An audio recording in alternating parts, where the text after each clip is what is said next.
பழனி தண்டாயுதபாணி சுவாமி கோவிலில் விடுமுறை தினமான இன்று பல்லாயிரக்கணக்கான பக்தர்கள் கொடுமுடி தீர்த்த காவடியுடன் சுவாமி தரிசனம் செய்ய குவிந்தனர். பழனி தண்டாயுதபாணி சுவாமி கோவிலில் தொடர் விடுமுறை தினம் மற்றும் ஞாயிற்றுக்கிழமையை முன்னிட்டு அதிகாலை முதல் பக்தர்கள் கூட்டம் குவிந்தது. பங்குனி உத்திர திருவிழா நிறைவு பெற்ற நிலையிலும் பல்லாயிரக்கணக்கான பக்தர்கள் தீர்த்த காவடி, சர்க்கரை காவடி எடுத்து வந்து தண்டாயுதபாணி சுவாமியை வழிபட்டனர்.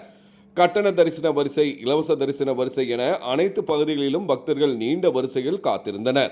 கூட்டம் காரணமாக பக்தர்கள் சுவாமி தரிசனம் செய்ய சுமார் 4 மணி நேரம் ஆனது. அடிவாரம் பகுதியில் ரோப்கார், வின்ஸ் நிலையத்திலும் பக்தர்கள் கூட்டம் அலைமோதியது. மலைக்கோவில் பக்தர்களுக்கு கோடை காலத்தை முன்னிட்டு இலவசமாக தயிர் சாதம் வழங்கப்பட்டது. மேலும் வெளிப்பிரகாரத்தில் மேட் விரிக்கப்பட்டு தண்ணீர் தெளிக்கப்பட்டது.